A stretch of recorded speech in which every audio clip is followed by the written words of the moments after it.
普京纪念彼得大帝的发言让芬兰、瑞典感到压力，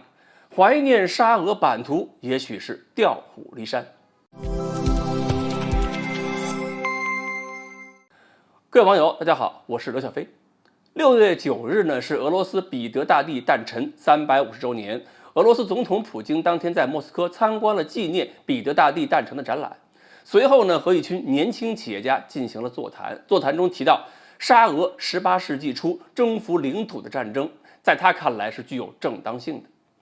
普京呢，用和瑞典进行的北方战争举例，他说：“你会觉得通过与瑞典作战，彼得大帝是在获取一些东西。其实他没有夺取任何东西，他只是在夺回，因为圣彼得堡所在这个地方，远古时代起，斯拉夫人就和芬兰人、乌格尔人一起生活在那里。但是呢，欧洲没有国家承认这块土地属于俄罗斯。当时每个人都认为这是瑞典的一部分。当彼得大帝从瑞典人手里夺回这块土地，然后建立圣彼得堡以后，大伙儿也就承认了这个地方属于俄罗斯。”《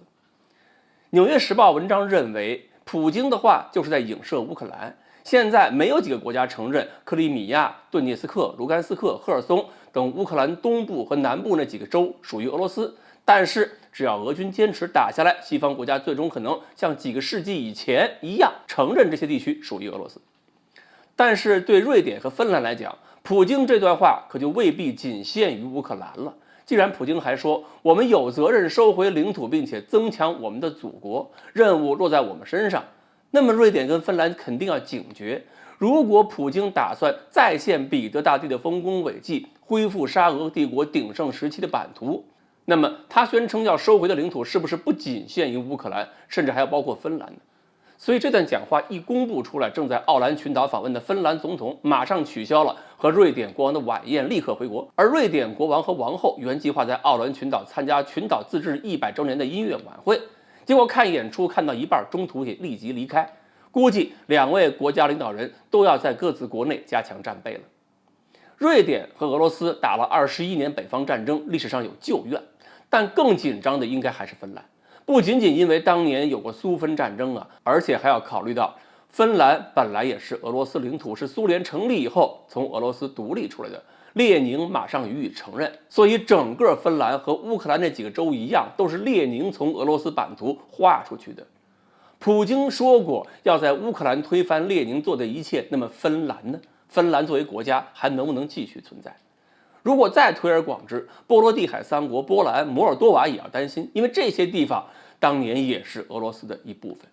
但是我想，俄罗斯要拿下并且巩固乌克兰东部、南部几个州，恐怕还有相当大的难度。这个时候要把战争继续扩大，波及到波罗的海三国、芬兰、摩尔多瓦，那么恐怕又会让欧洲内部争吵的声音减小，反而有利于北约团结。这么干对俄罗斯来讲有太大风险。所以不排除普京这次玩的是一个心理战，因为对美国来讲，乌克兰是一个钓饵，只要俄罗斯咬钩，就能让欧洲对美国有更大的依赖。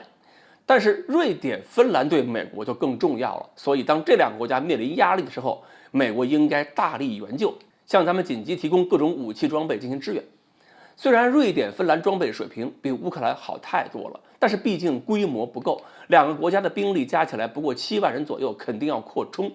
而如果在扩充芬兰、瑞典兵力的过程中，乌克兰得到的武器装备支援少了，那么已经撑到极限的乌军有可能真的会出现更大范围的崩溃。现在一头是乌克兰，一头是瑞典、芬兰，两头都需要照顾，就是僧多粥少。如果美国不能动员全北约，看你还能不能顾得过来。所以在我看来，普京这一手棋是明棋而不是暗棋，这是攻其必救，调虎离山。好。关于普京在纪念彼得大帝诞辰的那番话，到底有没有什么深意？今天呢，我们就猜到这里。欢迎大家继续关注我们的栏目，我们下期再谈。